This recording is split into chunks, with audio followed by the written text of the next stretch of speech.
I started at Duke a little over 10 years ago.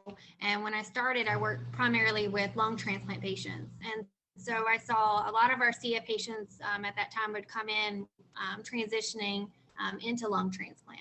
And so it was a lot of seeing the patients come in on supplemental oxygen, having prolonged hospitalizations, and then watching them come in post-transplant. And so it was really amazing to see how they would come in and be able to take that breath that they had fought so hard to take, a lot of these patients. But I always, and during that, I was always wondering if there was other options for these people versus having lung transplant. Because typically with lung transplant, you're trading one basket of obstacles for another. And so I was given the opportunity a little over 3 years ago. I was working with Dr. Alice Gray, who is head of our CF, adult CF program. And she came to me and said, there's a position, and it's going to be a split position between ILD and CF. And at that time, I didn't have great knowledge of CF, but I knew that I wanted to. So we started small with like PI initiated studies, which was basically the providers would do biomarkers and samples. And then over the last year, I took over the Vertex study, which is the one that we have active at our site right now. And that has been a wonderful experience. I have 3 active patients who are involved in this study. And from the beginning of the study, when they started, one particular patient that stands out, she had played soccer her duration of her entire life. And due to fatigue and shortness of breath and just other complications from her CF, she had to give up playing soccer and participating. Once she started this particular trial, which is the trifecta, I'm not sure if you guys are familiar with it, but it's a triple combination that's now FDA approved. She's able to participate as a referee. She graduated nursing school. She works 3 to 4 days in an inpatient setting, bought her first home. So it's really exhilarating to see these patients who participate in these clinical trials go from a place where their FEC and FEV1 numbers are declining to stabilizing or getting better. Research at Duke, we work closely with the adult CF doctors. Dr. Omar Muhammad Ali took over the adult CF program. And since then, he kind of gives us an idea of what patients qualify for certain studies, because we look at the different genotypes or their FEV1, FEC to see if it's stabilized or a certain number, and if these patients are interested in participating in clinical trials.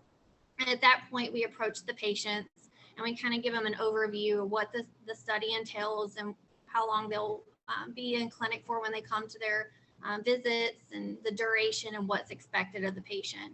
And typically at Duke, which at many other facilities, it involves a physical exam at some of the visits where you'll see the provider, which a lot of these patients like, because it gives them the opportunity to kind of keep up with their care and be monitored more closely. But we do a lot of spirometry, which is the breathe-in test, and it's usually performed by the clinical research coordinators. We do EKGs and sweat tests, but the sweat tests are done periodically.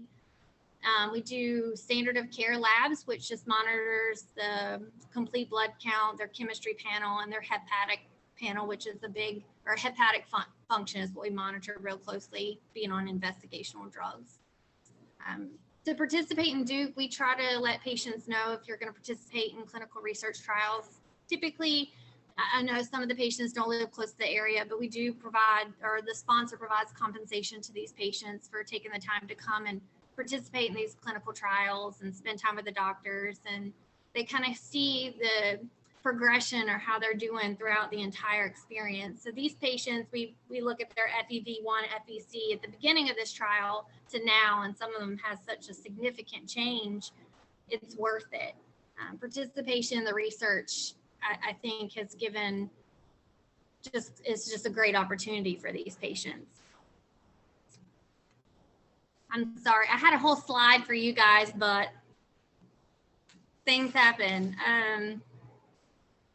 So I'll go back to the trial that I'm participating now. The drug that we have is the elexacaftor, which is a triple combination with tezacaftor and ivacaftor. A lot of these clinical trials right now that we have active are oral medications. We do have 2 particular studies that are coming up that we're hoping that we'll be a part of. One's a phase 1 study. It's a phage. It's a biophage. We haven't been provided a whole lot of information about it, but it's just one of those trials we're hoping that we can take, be able to take a part in. It's a short study. And then we also have another one that I'll be working with peds, which I've never worked with pediatric CF patients before, but it's something that was created on site by a lot of the respiratory therapists, and it's just more monitoring closely of spirometry at home. But that's one that's in startup right now. Lisa, if you're able to get me the slides afterwards, I can always put them. We do have a website, and so yeah. I'd be happy, and then I can email everybody them after the fact, so that'll be fine. I'm sorry about that. That's okay. It's fine.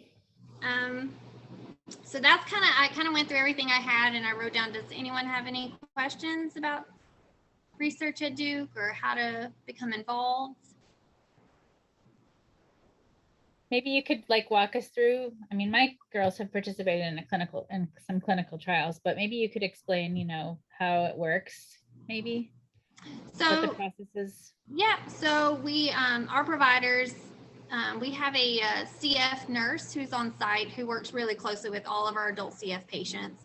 And so the providers see the patients. They typically come in. We have a Thursday clinic, and any patients that the provider feels qualifies for any particular research studies that we have available at this time, they'll talk to the patient first.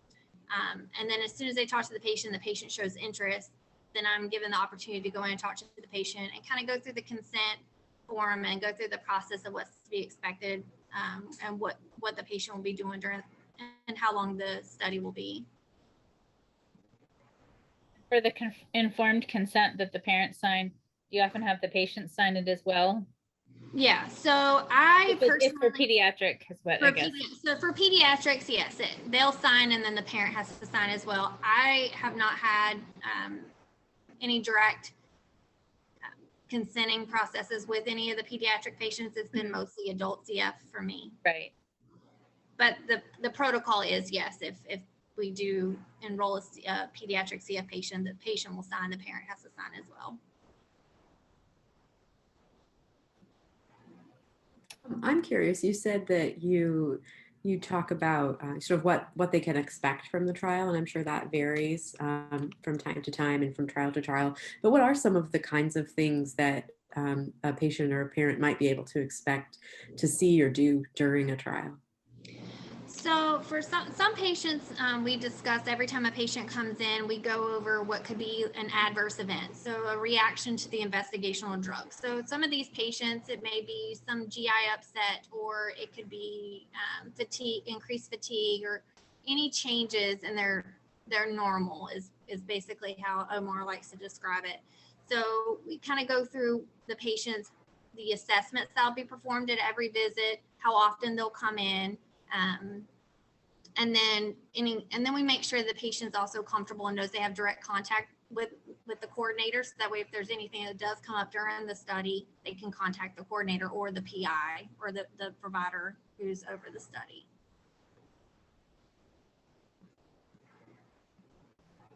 The studies, they probably vary with, like you said, the one study that you're hoping to get would be a short study, but some of them might be longer. So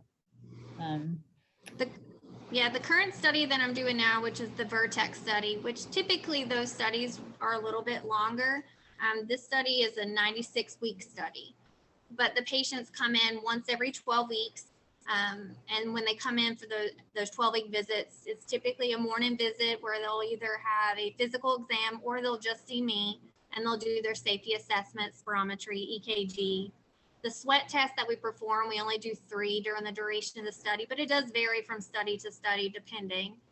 But this particular study is just 3 sweat tests that are performed. So, but every CF study that I've been a part of since I joined research, there's always been a spirometry done at every visit. It's really important to monitor the FVC, FEV1, and EKGs are done approximately every other visit, but safety labs are done at every visit as well.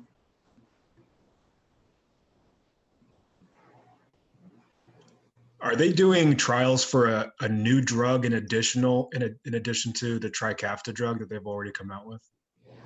So right now at this time, we only have the triple combination. As far as anything else coming out, especially from Vertex, which is one of the larger companies that we sponsors that we work with, they haven't approached us about any additional new drug trials. But I do know this one, the triple combination is now FDA approved. But there's always going to be new studies on the rise. And pediatrics, it's a little different. They get new trials that I'm not always aware of because I work mostly with the adult CF group. But that's actually changing, so I'll be involved more in the pediatric side of it as well. Imagine it's different at every center too. So. It is. We Omar has a close relationship with a lot of the CF centers. I know UNC he works closely with. So that way, if a patient is interested in a drug trial that we don't offer, he knows who to contact to get that patient there, to get them the care that they need as far as clinical trials. So which is great. I think that's really great to work with different centers just to make sure the patients are pointed in the right direction. I know. Why is it? Go ahead. Why is it important to keep doing clinical trials on a drug that's already approved by the FDA? So this was approved by the FDA after the trial had started. But this particular medication it's costly. They work with different grants for the patients to not have to pay the full amount out of pocket. But this gave these patients the opportunity to continue on this medication without having to come up with it out of pocket. So they were able to continue the medication until it was FDA approved. And then the trial went additional all the way to 96 weeks. So these patients will stay in the trial, continue to be monitored. And then once they finish the study at the 96-week point, which for our center, it will end approximately in December or January, these patients will then transition into where they're going through their insurance company. We have a CF nurse on site who works with these patients. So if it is something that insurance doesn't cover to the amount the patient needs, they work with different grants so the patient can get the medication, so the patient can be accommodated the way they need to be.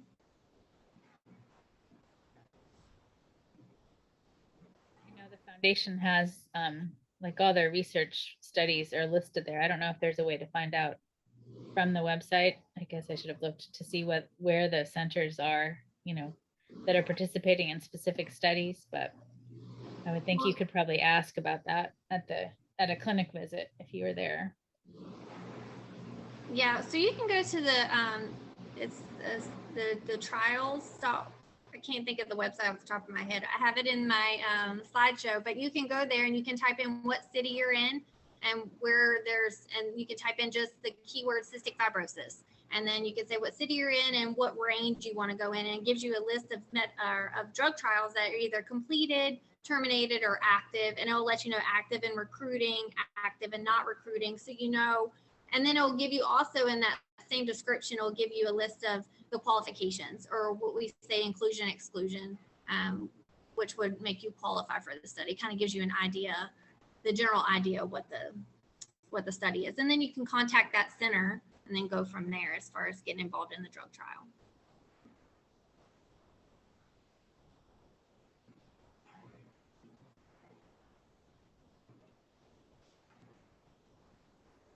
I know it came up at a meeting recently where I attended, where it seems like there's a real need to have people continuing to participate in clinical trials, especially with all these modulator drugs that are coming out.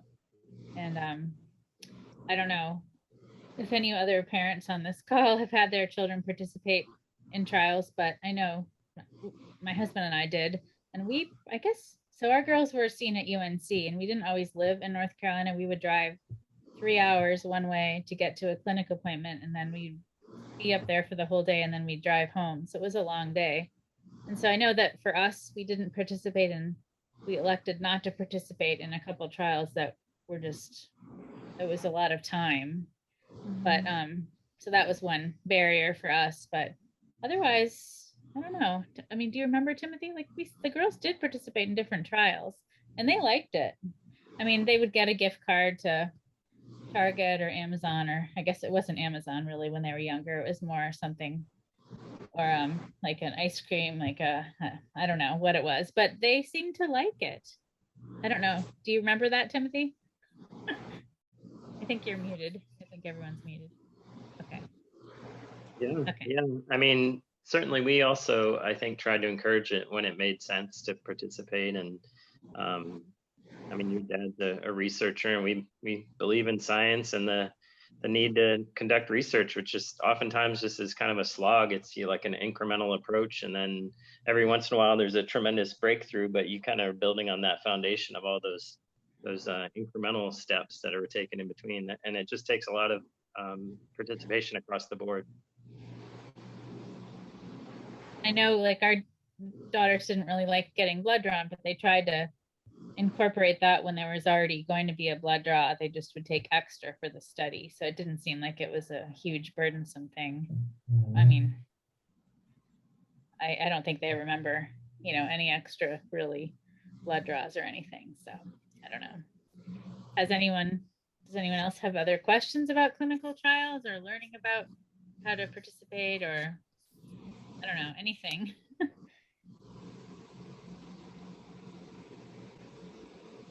I'll just say, this is Ellen. I'll just say that, you know, we, like you said, there are trials going on at UNC as well. And I think that a lot of the families that do choose to be involved in them really like to be a part of it, just to sort of be a part of the future, right? Be a part of the new things that are coming out and learning about it.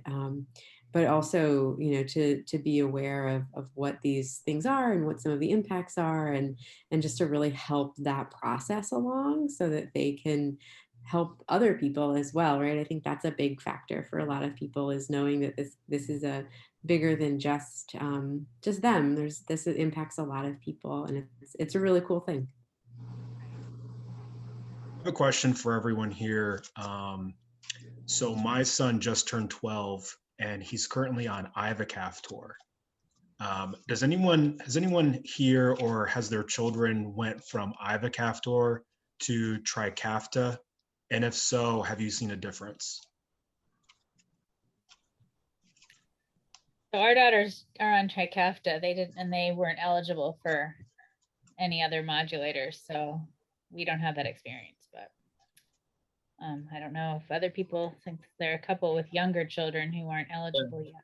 My daughter is also 12, and she is currently on Cyntaco, and we just applied for the Trikafta one, and for the study as well. So we're just waiting for the approvals. So we'll have an answer next time, but not now. So I guess the answer is no, we don't have that experience. Sorry. That's okay. Yeah.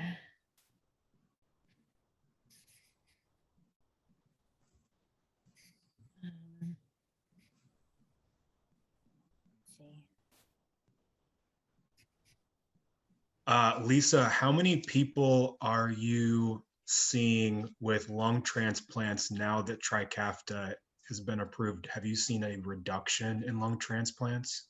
Yeah, so a lot of these patients, so I'll give you a perfect example. So one of the patients that's in the current study that I'm doing now with that drug that's been FDA approved. So when they started the PTI 801, and then they went into the initial Vertex, which was, I think at that time was just the ivacaftor.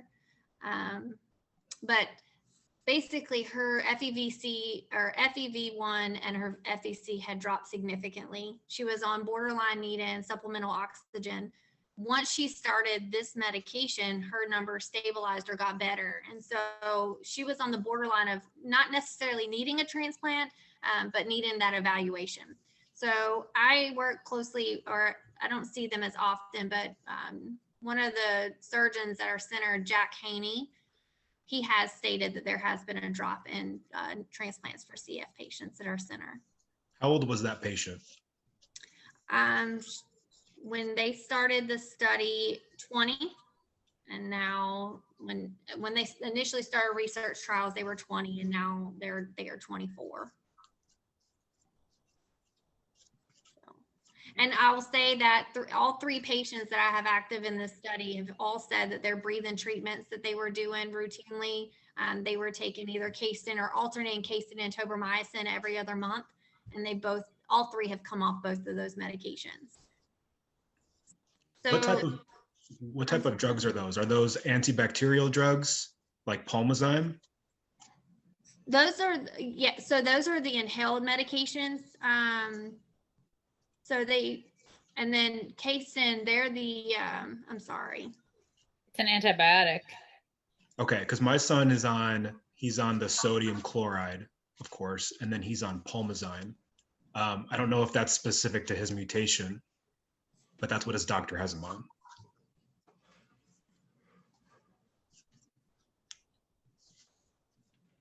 Yeah, I mean, our daughters are on the hypertonic saline, and then one of them takes the Pulmozyme, and it's a mucus thinner. I don't know. It's not, I mean, our daughters have the same mutation, so one takes Pulmozyme and one doesn't, and then one also takes casein, which is an antibiotic. But I don't know. Gotcha. I think it depends more on the organisms that are grown and things like that. I don't know if it has to do. Gotcha. So, well, you guys, I'm really not a doctor. Yeah, I've only been experiencing this since October. So, so I guess that has to do with the culture that they take at the appointments. That's how they decide what medication to put them on. Okay. And the symptoms, right. Mm-hmm. Has anyone here's family, or has anyone who with CF here, have they had a lung transplant?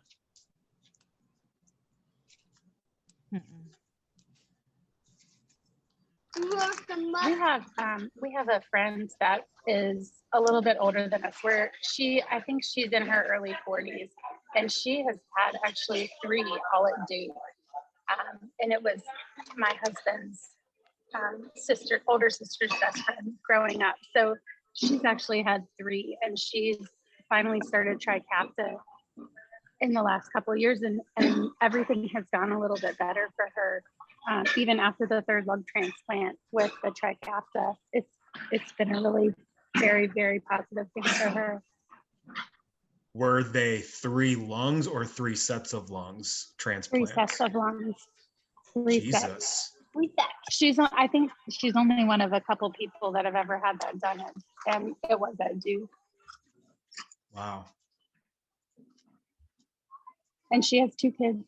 I mean, she has as normal of a life as anyone for our age could have possibly ever expected. I mean, I think it's totally different, the long-term expectations for my kids' age, than it is for someone who's my age. So why did she have 3? What are the things that happened to cause her first one was at 18, and now she's in her early 40s. So I think just over time, her CF just continued to affect all of her sets of lungs. Okay. I don't know that specifically. Honestly, I just follow her journey, and I kind of hear about her life from my sister-in-law.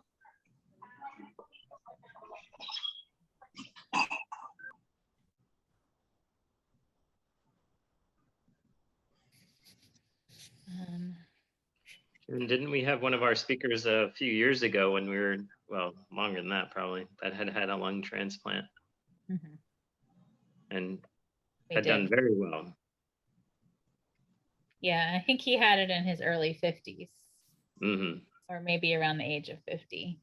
Yeah, so I think again, there's some variability in the individual, patient's experience with their CF and the severity of it, and where they're at as far as when that lung transplant may or may not be needed. So yeah, it was later for him, much later. And like Kat said, I think the story for patients that have had it longer clearly is different than younger folks, just because of the advances that have been made in between. It's had it has a huge impact over time for those patients' lives. Yeah, I'll just say that I, growing up, had a really very good friend that has CF, and which is one of the reasons that this job is so meaningful to me. And the care that she received when we were children is quite different from the care that's available now.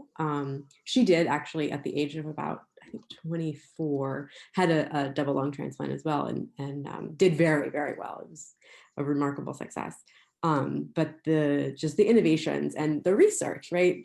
This comes back to the research that has been done between now and when we were children is incredible. Yeah, I remember when when our daughters were really little, and I guess maybe I think we didn't even have Caroline yet. So our oldest must have been 2 years old, but I worked with someone who had CF, and she was about 40 at the time. And she said she participated in any research she could to help others. And it just helped, it helped her. And she just she was super encouraging of how beneficial it had been to her life to, personally for her own health to participate, but then also to help others because, so I don't know, but she did very well. She was doing well health-wise, so it's encouraging. I think the biggest hindrance for us has been the blood draws. I mean, every time we almost participate in a clinical trial, the thing that makes us pull back is drug trials with our little kids, because they can't understand and they can't give their own consent yet. And so we've considered really strongly doing them, but have not done them yet. We're going to do the PROMISE study because my oldest just became eligible for Trikafta this month. So we're going to do the PROMISE study, but it's really not a lot of extra stuff. We'll do a little bit of pre-stuff, like I think you were saying, Lisa, they do sweat chloride and spirometry, which she hasn't done before. She's done PFTs, but not spirometry, I think, the way they're going to measure it. So, but it's not very invasive, right. In addition to what she's normally doing. So I think we're going to do our first one in the next week. Well, good luck with that. That's awesome. That's great. Does anyone have any other questions about research or even just in general? We were always wanting ideas for future topics too, but we'll stick with the research first for a little while. Yeah, I think I'm always the newest person to CF when I'm in these meetings. So obviously I have more questions for people who have experience with it. My son is on adderall as well, which is an appetite inhibitor.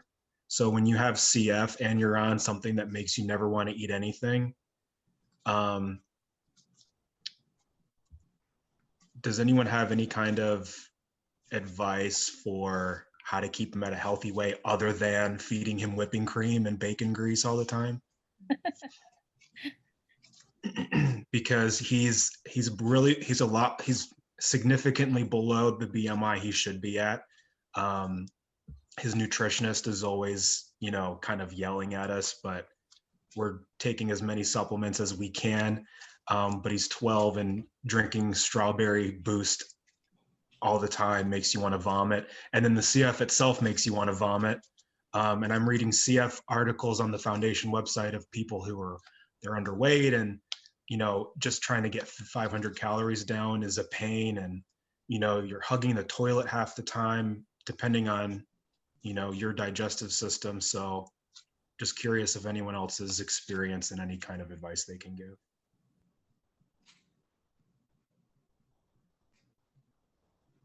Some advice that we share at UNC, we work as social work, we work closely with our dietitians, and you may already have been doing this, but making kind of breakfast like a really big meal if possible, and then helping him maybe take the Adderall a little bit after that so that he can get like a good breakfast meal in. Yeah, it's like no matter when you take it, though, you're damned if you do and you're damned if you don't. So it's like if you take it at 9 a.m. as opposed to 8 a.m., then lunch is going to start at 1 instead of 12.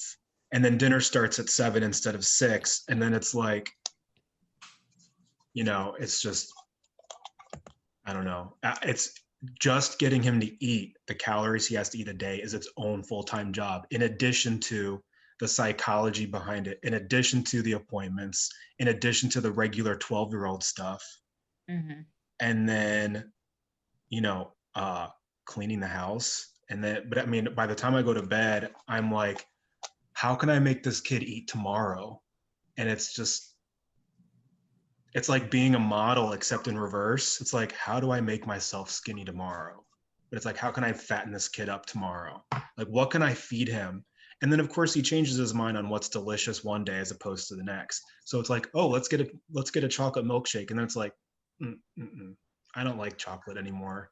And it's like, oh my God, like, what is wrong with you? How do I get you to eat? And, you know, I'll buy all this stuff at the store that he likes. And then he'll be like, I don't like this anymore. So it's hard. help me, guys. Help me. I mean, we created like a snack shelf and we bought a bunch of stuff that they liked, and then they had to pick things. I mean, our older daughter was actually 8 weeks premature. So for for years, she was super underweight. And so we didn't want to make it a huge deal because we were worried that we didn't want to develop an eating disorder. But so we just offered meals every couple hours. And if she didn't eat much, we knew she'd have another meal every 2 hours, basically. But even to this day, she still has to eat a lot. And she has a lot of snacks, but she doesn't have any, like, I wouldn't say she eats too many big meals, but she has a lot of snacks. Does anyone here's children have a feeding tube?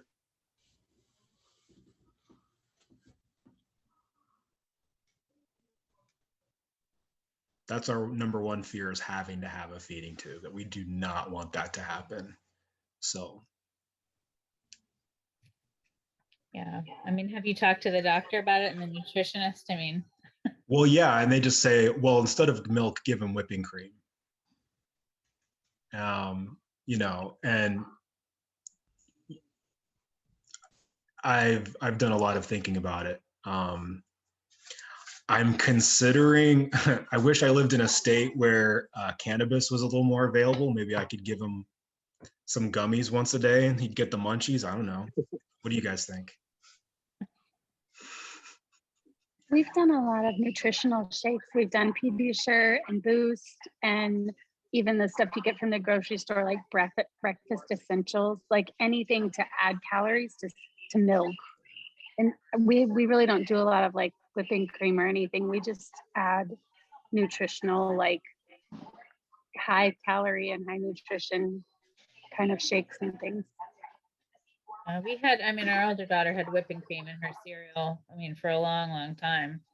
And then, went to sort of whole milk and lots of peanut butters, like all those nut butters on, carrots, like they like peanut butter on carrots, apples, like trying to pretzels. We did lots of like the sort of pub type cheese, which they still like. So I don't know. It's just a matter. We got this nutritional book, which is what helped us more than anything else. I forget what it was called. It was How to Get Your Child to Eat. And then it said, but not too much. But we just ignored that part. And parts of that book were really helpful. It was really a good book with just talked about meals. So honestly, that helped us more than the nutritionist that we had at the time was telling. And our girls were younger, but we're saying, oh, make it pretty and do all this. And I was like, I don't have time to do this. Like the extent that was being suggested, I was thinking it was completely overwhelming, but it, so I don't know. I found that helpful, but. And well, he eats 2 meals at school, so I can't watch him eat, and I can't be like, turn around and go eat your food. Now he can throw away whatever he wants to throw away, and I have no idea what he's eaten. And in order to please me, he'll tell me he's eaten it all, even if he hasn't. So, so it's like we find out when we go on the scale if you're actually eating what you're supposed to eat. Mm-hmm. So, we can move away from that subject because it's kind of it's always going to be a problem, I guess, for a while. I had one more question for Lisa, and I think you had said before that a clinical trial, when you go in, it's usually just a morning. Is that is that typical? Is it Well, typical to be longer? Well, this particular study, our patients, the patients that are involved, there's a lot of traveling for them. They live like 3 states over. So it's an overnight stay, which the sponsor covers the costs and expenses of the travel and the lodging. But it's more convenient. But I have another patient who's a full-time nursing student, and she tells me I can only come in the evening or late afternoon, and I accommodate her. So and that may not be the case for all centers, but I try, and I think a lot of people would try to accommodate their patients to fit their schedule, because we have some patients who are working, or their parents are working, or they don't have transportation in the morning, they only have it in the afternoon. So I say morning because that's usually, for a lot of people, is ideal to come in the morning, get it over with, and have the rest of their day. But again, some patients are like, I can't be there in the morning, and then we would do an afternoon. And when you say the sponsor, you mean the drug maker, is that right? Yeah, so it's funded by a sponsor, and that's who we kind of get our protocol, which is what's to be expected for the duration of the study. And then, so that the sponsor, that's who covers all lodging expenses and provides the drug or the investigational product to our site.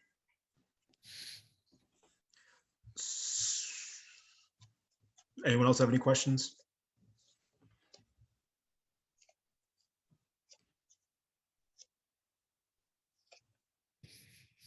So they're not actually testing new drugs. They are testing their current drug to continue research on the effects on people. For this particular study, there are other studies that are coming that are called what are phase 1, meaning that it's just the beginning. It's the first time they've ever kind of been any research done on these products. And so they're usually a short-term study. So this particular one that's coming in is the phage study. It's an intravenous, and the patient, I think the duration of this study is only 30 days, but the study that I'm in right now is a 96-week. So we have different studies that are kind of coming, but I'm not too familiar with anything other than the phage study that we've kind of been sent emails and discussions about, and Omar, which is our provider, has discussed with us. Could you explain what the different phases are, like phase 1, 2, and 3 for the clinical trials? So phase 1 is just where this is the beginning. It's the first time the study's there's been any research performed. Phase 2 is where they have some kind of so they try to have, So phase 1, so it's just brand new. Never had a patient involved in it before. It's new to all sites. Phase 2 is where they have information and data from phase 1 that this kind of makes the study a little longer, and we have more patients involved. And then phase 3 is where there's more data from phase 1 and phase 2, and we're reaching that FDA approval sometimes. I've done phase 3 studies where we've gotten to phase 3 and they've terminated the study and deemed that the drug wasn't what they needed it to be. Thank you.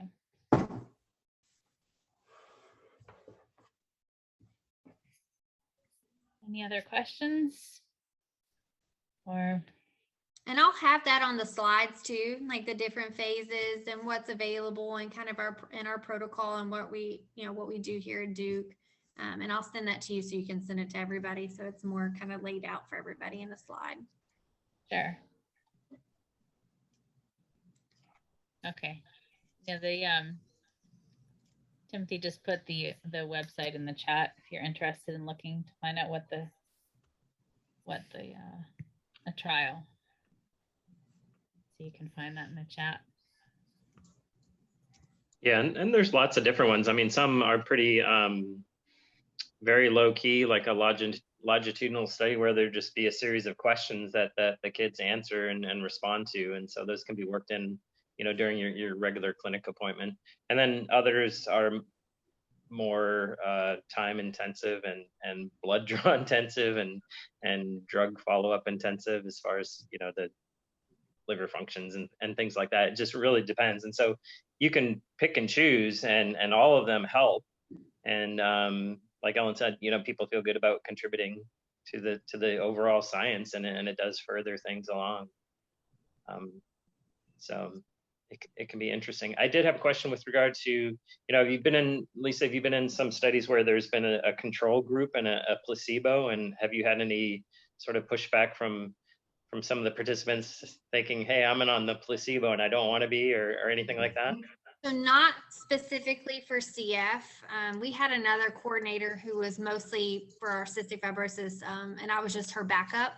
She since has left, and so I've kind of taken over this study. But I have done other trials where you don't know, and so it's a constant question from the patient. Well, when will I find out? Am I getting placebo? Do you think I'm getting better? Do you think I'm getting the drug? When will we get the results? So it is because you go into these trials for the expectation that it's going to make you feel better. You're going to have results. And then, and then if you don't see results, you're like, well, I'm getting placebo, or I'm having a reaction to the medication. So yeah, I've had a phase 3 trial where it was placebo and we didn't know.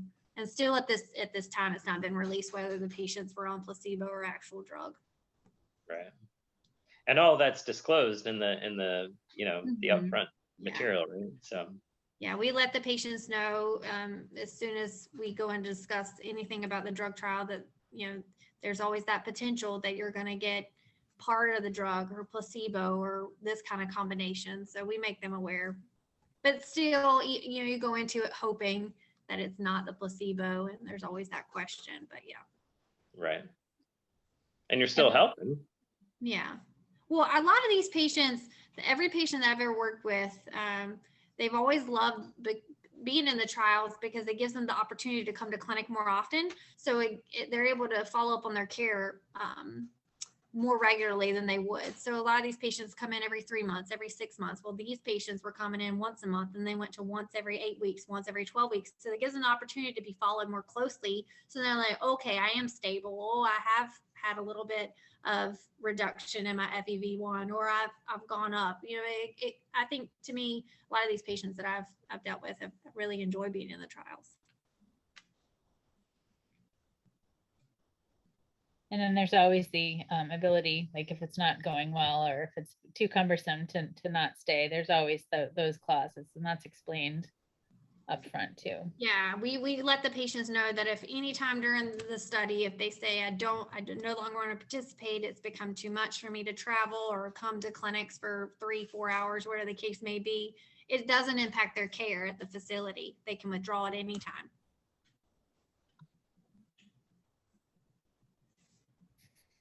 I don't know if anyone has any other questions, but I can put the polling question up for the post, and then we could talk. I just would like to get some ideas for future topics, but is there anything else that anyone wanted to bring up with research?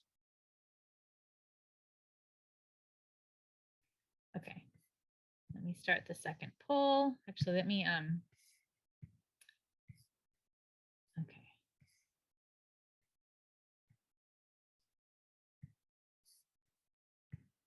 There we go.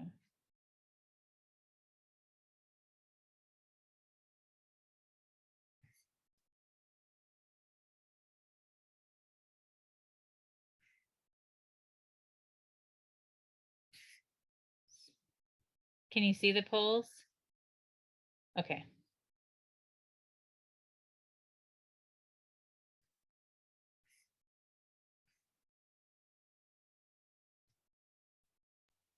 Jennifer, did you add that question right after my spiel, or was that already on your list? No, I have to write them in advance before the meeting. Okay.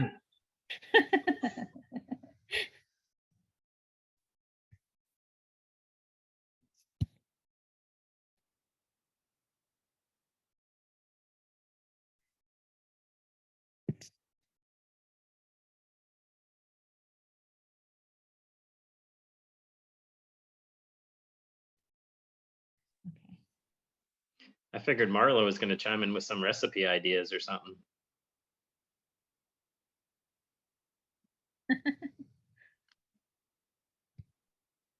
Okay. I just ended it. Is Marla still on the call? I don't know if she is. She isn't.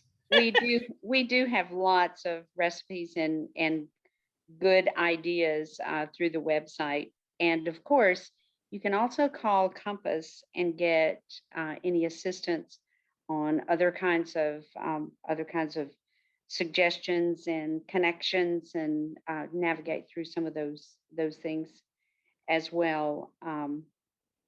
Some of the issues that you discussed tonight are part of the burden of care that that families face and CF patients face. And just so you know, even during COVID, the CF Foundation has invested millions of dollars for through our lung transplant program to avoid some of the rejection issues and some of the other issues about making sure that the lungs are functioning longer and better. There's a tremendous commitment to the lung transplant program, but also with all the other areas of nutrition and lung function and mental health and interdisciplinary care, all of those areas that help to support the advancement of treatments. One of the things we hear from our researchers with cystic fibrosis is that after Trikafta, there is a need for understanding of more clinical trials. And so we appreciate your having this discussion tonight, covering this topic. It's very much on the minds of the CF Foundation and the care centers that you mentioned, that we continue to advance the treatments in this work. So thank you for sharing all of the information and all of the concerns that you have. Very important to us to know.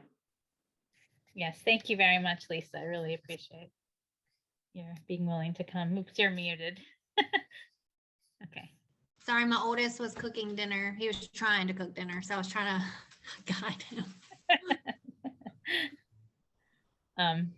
So as far as no, I think it is a very important topic, and definitely, ask if Lisa had said that so they meet as a team, and if there are any patients that are coming in who might be eligible, that often the subject is broached at a clinic meeting, like the topic, particular study that your child might participate in. But if they don't do that, you can certainly ask too. If you're interested, you can always ask about studies. And like she said, if there isn't a study that, that you're interested in, or that would be good at your particular center, there might be one at another one. And if you're willing to, travel, and there are different centers in North Carolina, we have a few different ones. So there may be something else, if you're interested, that your child could be eligible for. So as far as future topics, we, prior to the pandemic, we were thinking of having one like with Make-A-Wish. We were going to have them come talk, but of course, a lot of things changed with the pandemic. But I don't know if anyone had any other ideas of things that they're interested in, or we always, that was one of the polling questions, and I asked, so I didn't even look to see what people put on that one question, but I did ask if there were other topics other than what was listed, if you could put it in the chat, and I don't see anything in the chat. So was there something in the polling that wasn't there that you might be interested in learning about in the future? Or we're going to try to have like a little more representation, I think, from different centers, with some speakers trying to represent the different centers, I think, a little bit more with our group. But I'm going to stop talking and just see if anyone has anything they want to say. One more thing I would be interested in, now that I thought about it, is the psychology behind living with CF. My son seems to be developing hypochondria, and I believe it's due to having a chronic illness his whole life. So that is another thing that we deal with. And it's just started coming out in full force. So I thought I could handle,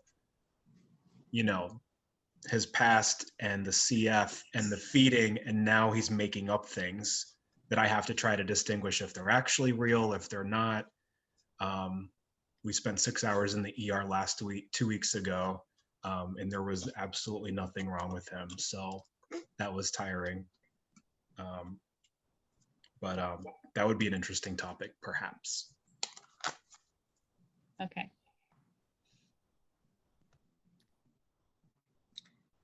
I know at Duke, I worked with Yen Louder. She was our nutritionist when I was part of when I worked at the outpatient clinic. I'm not sure the name of the nutritionist now, but there are so many amazing, because I went to the CF the last time they had the CF Foundation, where they had the fundraiser at the conference center in Durham. This has probably been 2 or 3 years ago, but they had so many speakers, and I met like 3 or 4 nutritionists at different centers, and they were just so knowledgeable. And I think that might be good for you, Bobby, and your son. I think, talking to different nutritionists, maybe getting some collective ideas. I think that would be a great topic, having somebody from that part of the team come and speak. This is my first time, so you guys may have already had a nutritionist speak at your group, but I think they all collectively come up with some great ideas. I know Yen, she was just so amazing. She would make, little meal plans that kind of was, accustomed to the different patients and, the ones that were struggling. And I just thought it was just so wonderful to take that time. And I don't know, I think that they're just great. They're the social workers, nutritionists, everybody, the respiratory therapists, everybody collectively just makes the CF team. Yeah, nutritionists, we had a joint presentation. We had 2 of the nutritionists from UNC and 2 from Duke at the same event together. And they sort of covered different aspects, and it was really sort of a panel. We were in person, but we could try. I mean, it was very informative. In fact, on our website, I don't know if you've looked at our website, but if you go back through the archives, it's in there. So there actually are a lot of tips even on there, but I'm sure the CF Foundation itself, their website has things too, but I look at a lot of the blogs that people with CF write for the foundation. So people who are teenagers or young adults, but there's not really any kind of solution there. It's just kind of like, this is my struggle, and right, everyone's different. Everyone has their own mutation. Everyone has their own GI problems, if they do have them. So it's just like, trying to pick and choose which things I can try to use to apply to our situation. Mm-hmm. Right. I would recommend, Bobby, for you to talk with your team. Our son cannot have anything that contains milk and all the things, so whipping cream is not working for us. I can't imagine. Is he lactose intolerant? Yes. So Yeah. nothing, no cheese, nothing. I can't imagine that hell. It's got to be hell, because that is in everything that they tell us to give him is milk. So. Yeah. So I would recommend you to ask nutritionists for the book with recipes. They can give you not the big, we got about like 10 papers of different recipes. Of course, they contain whipping cream and all these things, but still you can choose something to try to make, and maybe he will like it. Same about his mental health. Talk with social worker. They always know with whom connect you for him to talk to. Well, we have our quarterly visit at the Children's Hospital, and there is a psychologist that does talk to him every time we go in there, but it's about 20 minutes. It's around the same time the doctor talks to me in private. I don't know if that's enough. I don't know if it's something he'll grow out of once he kind of hits puberty and he starts to calm down a little bit. I guess it's just kind of, I don't know, it might be part of being new in my house. Might be a bonding thing. I don't know. Well, I guess we'll have to see. But I do talk to the team often. But a lot of times I sound like a broken record because I keep repeating myself, and there's only so much that anyone can do for us, and we just kind of have to figure it out ourselves. And that's why I ask y'all questions, because you guys have firsthand experience with it, aside from the team. Well, yeah, my son is only 2 years old, so we have still a road to go and experience lots of things too. But we got him a puppy for his mental health. I help him with treatment to be by his side. But I think what Tatiana said is true. Like, it's important to talk to your team. I would talk to your social worker if you're concerned and you don't know whether it's something that is a big concern or maybe needs more attention. I would reach out to them and ask them and tell them what's happening. So it doesn't hurt.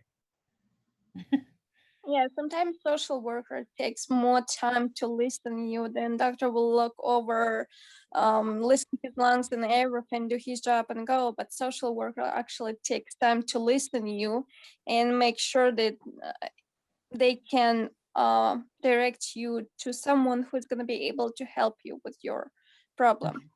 Just try to solve it. Yeah. We always want to hear what's going on for you, the good, bad, and the ugly.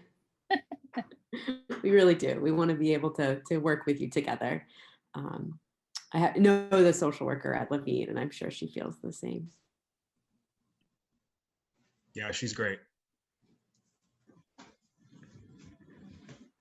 Okay.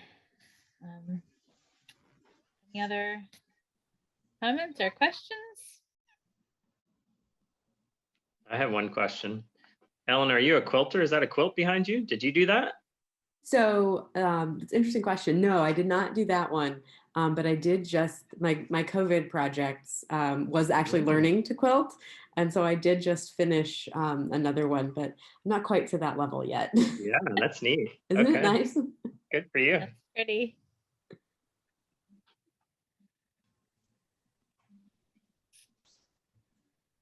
Okay, well, if no one has any other questions, I think we can end early. But I really appreciate everyone coming. If someone has a non-research question, another one we can try to answer. We don't need to all go, but. Okay, I have one more question, then I swear to God, I'm done, everybody. I'm sorry. I was looking at the list of trials and it says anti-ineffective. Can you tell me what that means? Is it anti-infective? Anti-ineffective. It's a type of trial. So there's different types. You've got anti-inflammatory. Oh, wait. You're right. It's anti-infective. Mm-hmm. I need to go to bed, everybody. Never mind. I was going to say, well, I haven't heard of that. I haven't looked at their website and I can't do it with my little computer here right now, but okay. Well, thank you so much, Lisa. We really appreciate your taking your time, and I will definitely, I know if when you're able to get the slides, I'll definitely forward them to everybody, and then. Awesome. Yeah, it won't include the word I feel like I say that a lot. It's just kind of my language. My kids call me out all the time. They're like, you do realize you said 15 times in that conversation? I'm like, yes, I did. So I won't include that, but I'll send that to you so you can send it to everybody. Great. Yeah. Thank you so much. Yeah, it was so nice to meet you guys. Thank you for letting me participate. Yes, thank you for being here, and thanks, Lisa. Yeah, we'll come up. We'll plan our next meeting will be in August, so we don't have the date yet, but we usually meet every 2 months. So we'll look at the feedback that we got and let you know what we'll get some speakers and let you know. Awesome. Well, you guys have a great night. Thank you. Bye. Thanks, everybody. Good to see you. Bye. Thank you.